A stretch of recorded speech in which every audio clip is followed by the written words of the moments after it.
Buen día desde Buenos Aires. Eso es la primera entrevista, será la primera entrevista en una serie de entrevistas donde vamos un poco a pasar a través la historia reciente, pero también no solo decirse generalmente la historia, pero con focus a la historia reciente, en lo que pasaba en la comunidad montenegrina, en la República Argentina y también en los otros países acá de la región. Eh, Empezamos con una persona desde la cual empezó todo, ¿verdad? Por eso lo elegimos como primer huésped. Ajá, eso es huésped. Claro, el primer entrevistado. Lo vamos a hacer informal, semi-informal, formal en la manera para que usted pueda entender lo mejor posible un poco la historia y todo lo que pasaba, el proceso. Eso es la cosa más importante, el proceso. Cómo desde la nada se crea algo en ese sentido y cuáles eran los desafíos y fueron y siguen siendo los desafíos. A crear una comunidad que desapareció hace muchos años, después apareció, cómo sigue desarrollándose o apagándose. Porque estamos a un punto donde se puede desarrollar muchísimo o también se puede apagar. Pero todo depende del activismo de las personas y de las ganas de las personas y de la visión de los que son líderes, decimos, las personas que son reconocidas como alguien que puede llevar todo eso adelante. Así que, en tal es el siguiente, por lo menos dediqué nada menos que Ofer Kapich cae en su casa y primera cosa, decime algo sobre vos, para los que no te conocen, porque quiero decir, mucha gente no te conoce porque no fue incluida en lo que empezó a crearse en esa casa hace 24, 25 años. Sí. Bien. Yo soy nieto de peregrinos, de Imotje Jokanovic, hijo de Honorio Jokanovic, y esto me surgió la inquietud eh, cuando falleció mi padre. Desarmando la casa donde vivía él, encontramos un manuscrito que tiene acá gorda, que es la historia de la migración de mi abuelo en 1907. O sea, su llegada desde Montenegro hasta que desde antes de su partida hasta su llegada, y después esa historia con el tiempo la completó mi tío Timoteo, que aún vive, para poder completar la historia que más tarde, por iniciativa de Gordon y por interés de la gente de Montenegro, fue publicada en los diarios, sí, no sé, libros también y libros. Bien. Encontramos ese papel donde contaba una historia muy emocionante sobre mi abuelo, mis bisabuelos, el drama que era que emigre casi un niño, diríamos hoy, porque tenían 7 años. Y eso nos motivó un poquito a iniciar la investigación sobre nuestras raíces, nuestra familia. Y bueno, a partir de ahí surgió el interés. Un tiempo después hubo una conexión media fortuita entre la hermana de Gordon y mi hermano, porque Amanda estaba buscando unos parientes que tienen nuestro apellido, y como nuestra familia es la única que está en la Argentina, creíamos que éramos los familiares que estaba buscando. Y resulta, después nos dimos cuenta que era otra gente que no había venido de Argentina. Bueno, eso es la historia inicial de nuestro interés.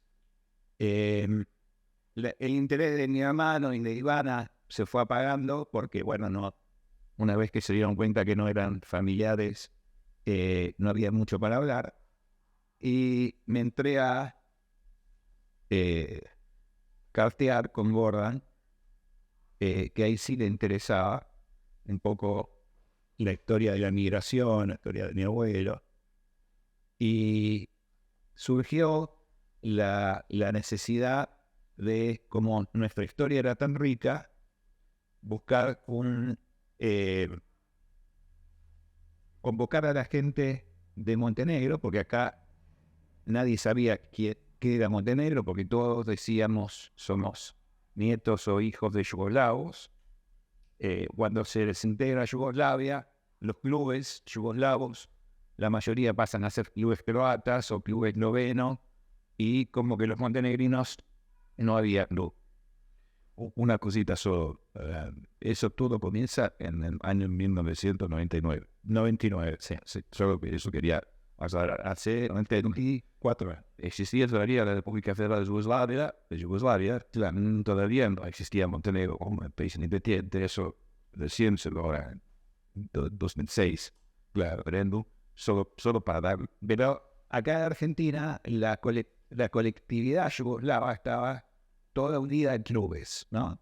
Los croatas, que son mayoría, eslovenos, que son mucha cantidad, y montenegrinos principalmente, y una poca cantidad de serbios.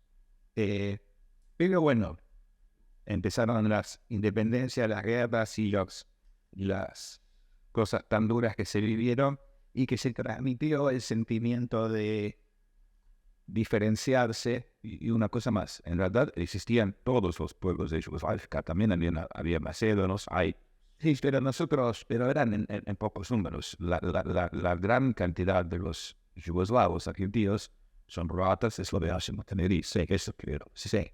No dice que no hay serbios o hay... Sí, hay pocos, pero musulmanes de Bosnia también, también hay, pero en los clubes no se hacía diferencia. En los clubes también se pide. Solo quería hablar también a judíos de Yugoslavia también. Sí. Bien. Y bueno, se comenzó todo lo que sabemos de la guerra, la terrible guerra entre hermanos de Yugoslavia. Esos sentimientos a veces de separación también se fomentó en los clubes de acá, y bueno, los clubes se fueron dividiendo, y nos surgió a nosotros, a mí, y poco por idea de Gorda, ¿por qué no encontrar montenegrinos si nos habíamos quedado sin lugar? Eso fue muy interesante. Ya, justo. Y la manera genérica de hacer una cosa así. Claro, sí. Una vez hablé con un amigo que trabaja en Hoover Institution en San Francisco, y le conté eso, y me dijo que nunca escuchó de que una comunidad se reforma, o sea, se recrea después tantos años, y también una década después todas las guerras de Yugoslavia, todo el resto, genéricamente desde una guía telefónica. Claro.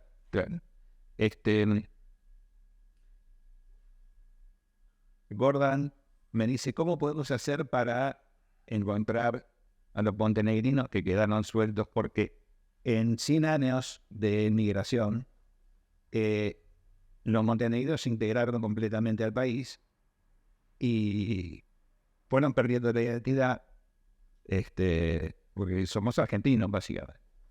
Y hay mucha gente que sabía que su apellido era yugoslavo, pero no sabía de dónde.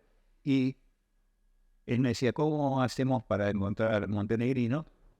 Y salvo 2 lugares, que es el Chaco, que hay una colonia montenegrina, y en Madariaga, y un poco en Venado Tuerto, que son 3 partes de la Argentina donde puede ser que la gente tenga más conciencia, en el resto del país se fue diluyendo la identidad.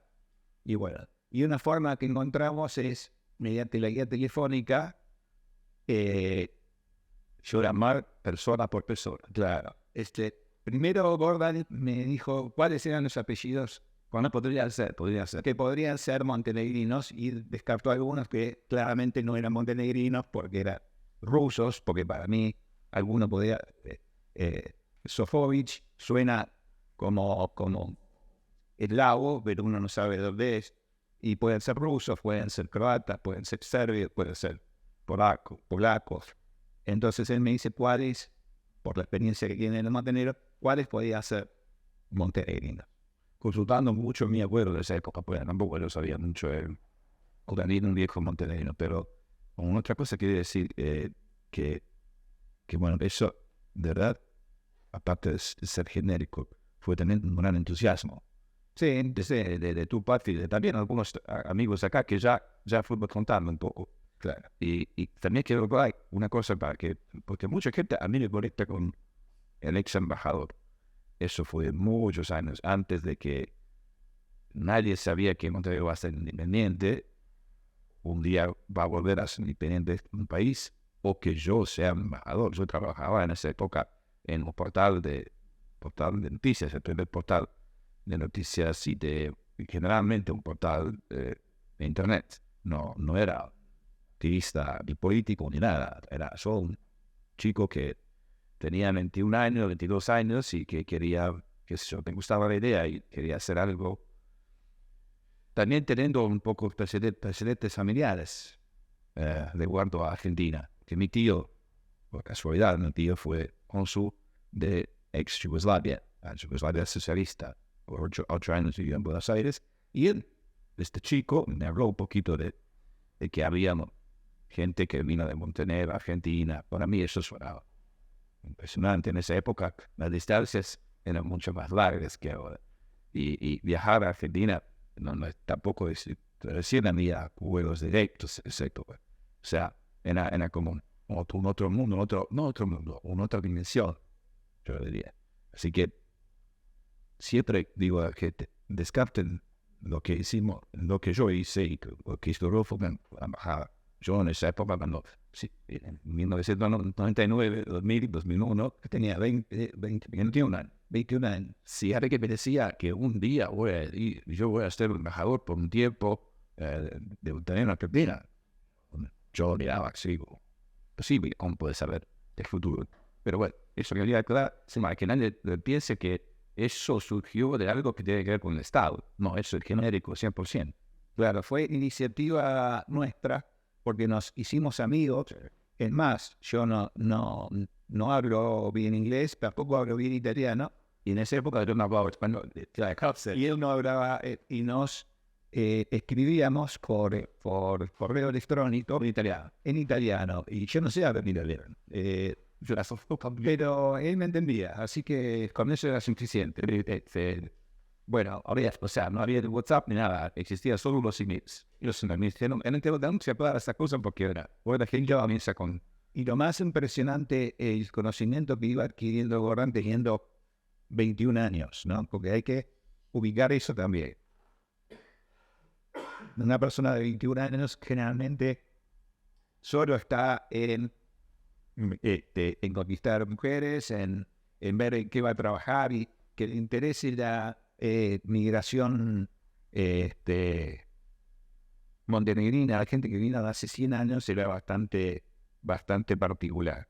Y empezamos, él me dio una lista más o menos de los que podían ser montenegrinos, y ahí empecé a llamar por teléfono a la gente, y muchos me decían, no tengo idea, otros decían, no, soy croata, mi abuelo era croata, o otros, pero fui individualizando aleatoriamente, por casualidad, a gente que le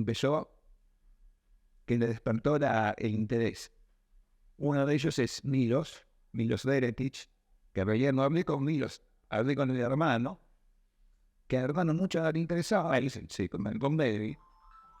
Al hermano mucho le interesaba, pero dice, no, ¿sabes? A quien le interesa mucho a mi hermano. Y me puse en contacto y, bueno, todavía somos amigos de aquella época. Y bueno, lo nombré a él porque es uno de los que más interviene, pero logré juntar más o menos 20 personas que les interesó y decidimos formar todo eso en un Buenos Aires que tiene con todo alrededor 11 millones de personas. También hay que mencionar, no es un pueblo donde vas, ese lo conocemos, ese lo no. Alguien llama por teléfono y te pregunta, ¿de dónde tú sabes? Bueno, no tiene ninguna función. Es una persona, sí, que llama. Sí, sí, no era un funcionario que llamaba, era una persona cualquiera, un vecino más de la ciudad, queriendo a ver si les interesaba el tema de las raíces, buscar las raíces, y bueno, y encontré gente que sí me interesaba, mucha gente que no me interesaba, o causa más era otra cosa, o no sé yo, y formamos con el tiempo una asociación eh, de descendientes de montenegrinos que la bautizamos Z. Z, eso me lo trajo también otro de los integrantes, era las primeras denominaciones de la organización montenegrina en la historia, ¿no? Yo era ignorante de todo eso también. Hasta el primer estado, el primer estado, con los Vládicas y ese tipo de cosas que para mí era absolutamente nuevo. Sí, no se sabía nada. Hoy tenemos también historias traducidas, todo el resto, muchos testimonios personales, pero esto a esa época no había nada en español. Ustedes son todos hispanohablantes. Claro, sí. Casi ninguno de nosotros, casi ninguno, el 99% no habla más de 99%, sí, pero bueno. no habla en montenegrino, y era muy difícil encontrar datos. Con internet se facilita un poco encontrar cosas en inglés, traducirlas más o menos. Algunos hablan bien inglés, otros no. Pero bueno, estuvimos encontrando un poco y intercambiándonos información. Entonces, un día fundamos una asociación, nos reunimos, hicimos una acta, etcétera. Nunca esa asociación quedó informada al Estado argentino, porque cuando uno hace una asociación tiene que informarla, registrarla. Nunca se registró, sí, pero creo que tenemos una fue la base inicial, sí, de lo que después fue surgiendo. La primera sesión fue en el consultorio del doctor Marcelo Setkovich. Sí, me acuerdo de la... Sí. Entre ellos que se interesaban estaba Marcelo Setkovich, estaba había un muchacho que era militar, ahora no me acuerdo. Bueno, no me acuerdo los nombres de todos. Estaba la familia Lakovic, Bujetich, y otros. Bueno, muchos, no me acuerdo bien todos los nombres. Y en ese momento empieza a haber la movida de la gesta de independencia montenegrina. Y nosotros, por supuesto, éramos indiferentes a eso porque no nos íbamos a meter en un problema interno de Montenegro. En ese momento era Yugoslavia, que era Serbia y Montenegro, después se llamaba Serbia y Montenegro, pero nosotros queríamos preservar la identidad montenegrina. Nuestra asociación no surge como una asociación separatista. Sí, surge como una asociación de identidad montenegrina. Había alguien que quiera entrar, pero como en los clubes no había, sí había una iglesia serbia.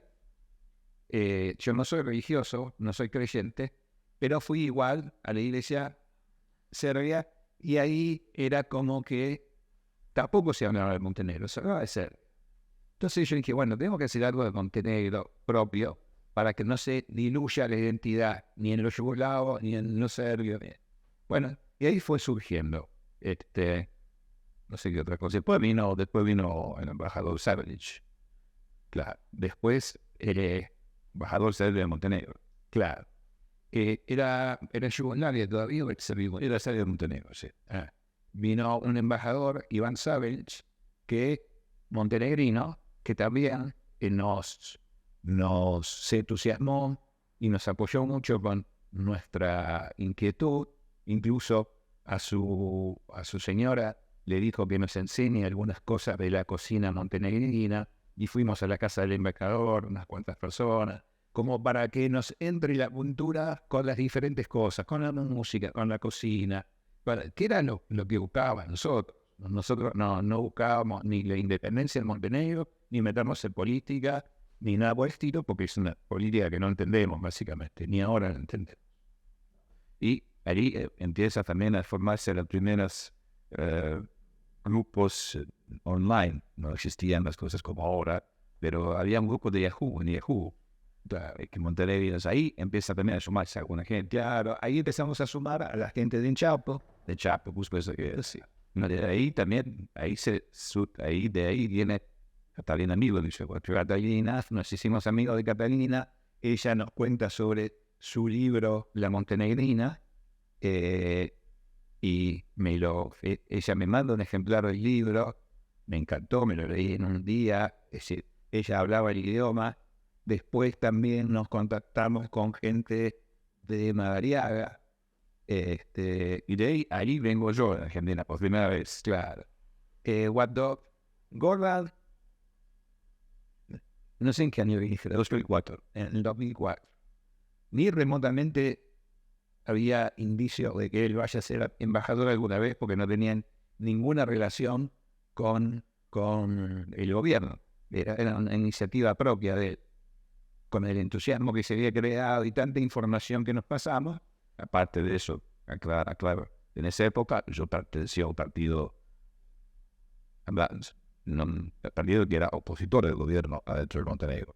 No pertenecía a ningún partido que era de gobierno, ¿no? Así que nada que ver con la política, nada, absolutamente nada. Así que, y en el primer viaje de Orban fuimos a Madariaga también, y no sé si vos fuiste al Chaco. No, bueno, que no sé, la primera vez estaban. Y bueno, fuimos a Madariaga, visitamos los paisanos de Madariaga, lo siguieron muy lindo, todo fue muy bien, muy, de verdad, como siempre hacen, hacían. Y bueno, ese es en síntesis más o menos cómo se inicia la unión de los descendientes de montenegrinos, que después, por diversas razones, tuvo periodos de mucha actividad, después periodos que se fue apagando, y después comienza, por diferentes razones, con la incorporación de nuevas personas o de nuevas agrupaciones que se van formando cuando ya estaba medio otra vez apagado, ¿no? Sí, absolutamente. Quería decir solo que siempre cuando tenés una asociación, yo después me dediqué mucho a cosas similares que ocurrieron en el mundo, cuando tenés una asociación de ese tipo y no tiene ningún apoyo en las instituciones del país de donde provienen, generalmente no duran mucho. No duran mucho porque tenés que tener a alguien con quien cooperar.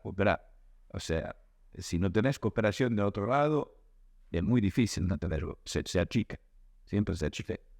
Y otra cosa, es siempre cuando tenés una asociación genérica como esa, donde no hay intereses, hay gente que se suma y cree que algo puede salir con un interés esquivado o algo así. Y eso, de verdad, es una enfermedad, no solo en Montenegrina, todo el mundo pasa eso.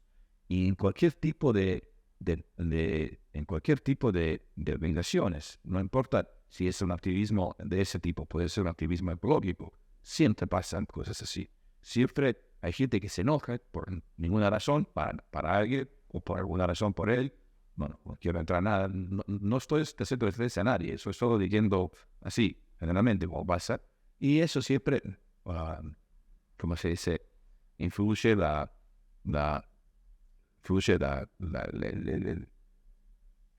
proceso de creación, o sea, de establecer una mejor asociación, un mejor organismo, o sea, una institución. Al final eso es bueno. Bueno, terminando esa charla educacional, el propósito de esa charla es puramente educacional, no revisionista, nada, solo educacional, para que alguien se motive a hacer, a traer un granito más a todo lo que se empezó en el año 2001, 2002, y con todo Rodolfo, y que se siguió después, que vamos a tener en la próxima charla con Silvana Markovic. Quiero preguntar a Rodolfo, ¿qué es ¿qué piensas que es la trayectoria más importante del movimiento que se hizo entre los paisanos acá en Argentina al comienzo del siglo? Del siglo XXI. Sí, bueno, eso coincide con el comienzo del siglo XXI. Bueno, acá hubo una migración que comenzó en el siglo XIX, siguió a principios del siglo XX, 1907, 1905, 1900, por ahí llegaban muchos montenegrinos que se radicaron en Santa Fe, en Chaco, y después hubo un gran corte, Primera Guerra Mundial, Segunda Guerra Mundial. Las comunicaciones eran por correo y en época de guerra no llegaba nada. Se perdió la conexión de muchas familias, ¿no? De las familias de los hijos con sus primos en la tierra originaria, allá en Montenegro, y se fue perdiendo. Yo lo que quería aclarar es una cosa muy importante que ocurrió cuando entramos en contacto con Gordon, que la generosidad de Gordon de cualquier paisano o descendiente que me contactaba a mí cuando surgió esta asociación y se publicó en algún lado, que me decía a mí cómo hago para encontrar a mi familia o mis raíces, o para saber de qué pueblo o ciudad eran mis abuelos. Yo se lo escribí a Gordon, y Gordon, siendo un muchacho muy jovencito, 21, 22 años, se ocupaba de encontrar y dar información, a veces de encontrar a los familiares y ponernos en contacto, a veces dar la información de qué zona seguramente era la familia, de qué región, de qué tribu, de qué clan. Nos dio mucha información, y mucha información sobre la organización primitiva de Montenegro, el tema de los clanes, Entonces, como es una cosa rara para nosotros, para los montenegrinos no, pero para los argentinos que vivimos acá, que no tenemos contacto con la historia, nos resultó tan interesante que, bueno, ahí empezamos a saber qué era el eslava de cada... Es decir, nos reculturizamos gracias principalmente a Gordon y a la información que íbamos buscando entre nosotros. Sí, del otro lado, yo quiero decir que la reacción de lo que eran en esa época las instituciones del Estado era que cero. Primeramente no entendían nada, no sabían que existían algunos montenegros.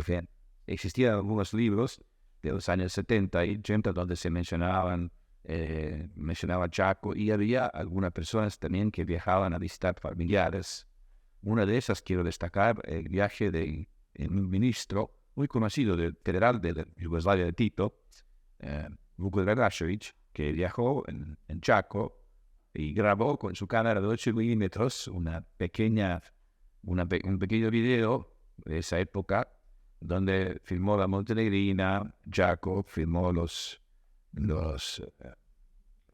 paisanos hablando entre ellos, grabó, y todo eso lo pusimos online en esa época en nuestro sitio, que era montenegro.com. Hoy no existe más, es como un sitio de informaciones, existe como una plataforma de turismo, pero en esa época era también un sitio de noticias y cultural y todo el resto, donde se publicaban también cosas que hacía la Asociación Z, que también no siendo registrada formalmente, es totalmente aceptable que alguna asociación existe formalmente y no formalmente. Tenía su sitio, que me parece que hasta hoy está online. Sí, lo había hecho Juan Selkovic, uno de los primeros también. Claro, uno de los fundadores, que es ingeniero en sistemas, y nos hizo una página de internet interesante, primitiva, bueno, para el momento, y bueno, y así fue.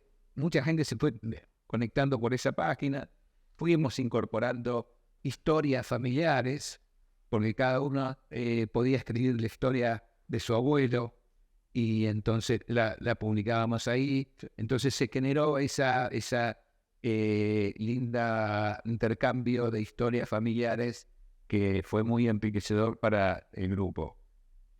Otra cosa que también quiero mencionar, que gracias a esa comunicación también y a la llegada del libro La Montenegrina de Katarina Milovic, se trajo el libro en Montenegro y se tradujo por primera vez, y con ese libro se comienza a despertar la sociedad en Montenegro, resguardo mucho más de lo que era anteriormente, sino que pasa del underground al mainstream un poco, gracias a la traducción del libro de Katarina Milovic, y también porque el libro de Katarina Milovic fue traducido junto con el libro, junto con la historia de mi abuelo, de Tito Jokanovic. Eso no hay que olvidarlo. Y se publicaron las dos cosas en un libro. Eso, las dos cosas, sí, por favor, nada, pues. Sí.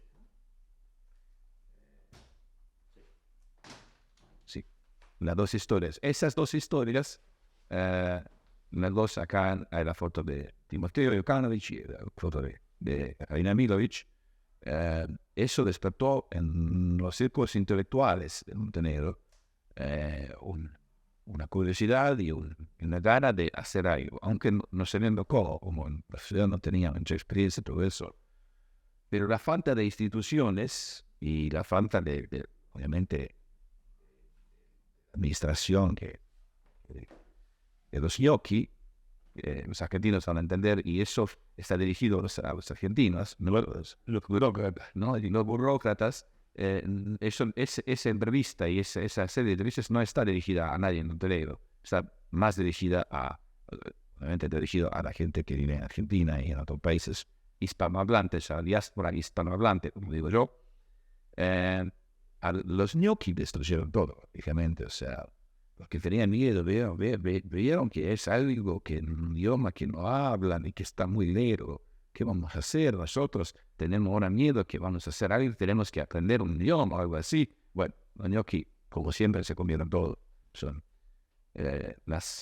así dicha, la rata de la administración. La burocracia que está solo por mantener un sueldo no le gusta. y no le interesa. No, pero bueno, pusimos una semilla con eso. Esa semilla después empezó a crecer. Y también, pasaron algunos años, vino el referéndum en Montenegro.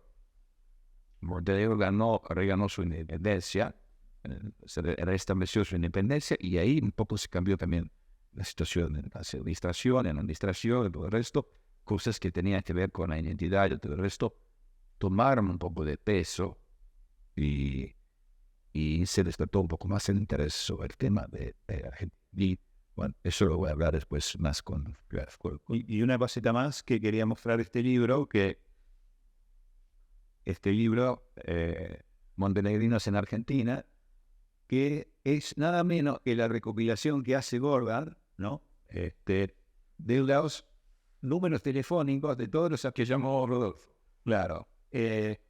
Toda esta gente con apellidos montenegrinos, son muchísimos, mucha gente ni enterada está que es montenegrina, y en base a esto pudimos hacer, y este libro sirve para dos cosas: para que yo haga el trabajo que hice, y para que los montenegrinos que saben que tienen familiares en la Argentina busquen y puedan contactarse con sus familiares. Hoy, con las redes, con internet, con Facebook y con todo eso, quizás es más fácil, pero en ese momento no había nada. Eso año 2000, cuando se averiguó ese libro. Sí, 2000. Año 2000. Entonces, acá tenían datos, por ejemplo, alguien que vive en Montenegro y que sabía que un tío se fue a la Argentina, acá encontraba, si no encontraba al tío, encontraba al sobrino, al primo. Y bueno, fue un nexo importante para que la gente se reconecte con su familia. Te agradezco mucho de esa charla. Bueno, vamos a hacerla alguna vez más los próximos años, y te esperamos que vuelvas a Montenegro. Ya fuiste una vez, bueno, te elegiste de venir Y más nieve que nunca. Así que no pudimos ir a Terzal, donde están los restos de tus ancestros, pero espero que vamos a volver la próxima vez y estar en Terzal. Bueno, y muchas gracias por la visita. Siempre. Voy a visitar más, así que bueno, no es la primera ni la última.